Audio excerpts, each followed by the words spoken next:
Ikaw ay tamad, walang gana sa umaga. Gising tanghali pero galit pa sa alarma.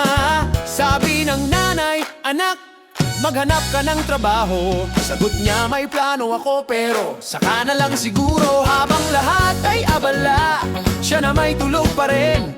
May unan sa dibdib at laway sa pisngi. Sabi ng kapatid, kuya, umalis ka riyan. Sagot niya, nag-iipon ako ng lakas, huwag kang maingay dyan. Araw-gabi, ganun pa rin.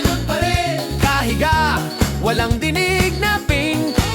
Pati aso, napagod kakagising sa kanya. Pero si Cardo, ayan tulog pa rin nga. O Cardo, gumising ka naman. Hindi puro tulog ang solusyon sa tiyan. Kung pangarap ay gusto mong makamtan, bangon na, baka maiwan ng kariton ni nanay sa daan.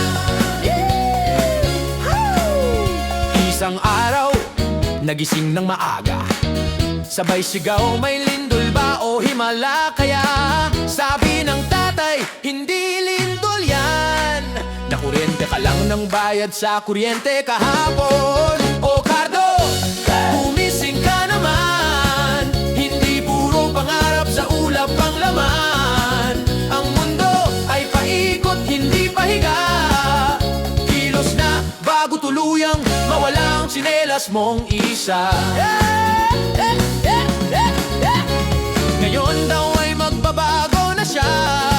Sabi habang kumakain ng tinapa. Pero matapos lang ang isang subo, ayon, nakahiga na naman, naghihilik pa sa kubo.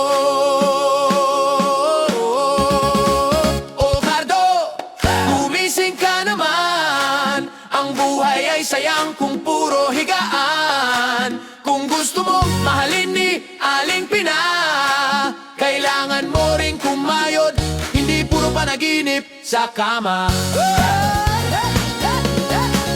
O Cardo, gumising ka naman. Ang buhay ay sayang kung puro higaan. Kung gusto mong mahalin ni Aling Pina, kailangan mo ring kumayod, hindi puro panaginip sa kama.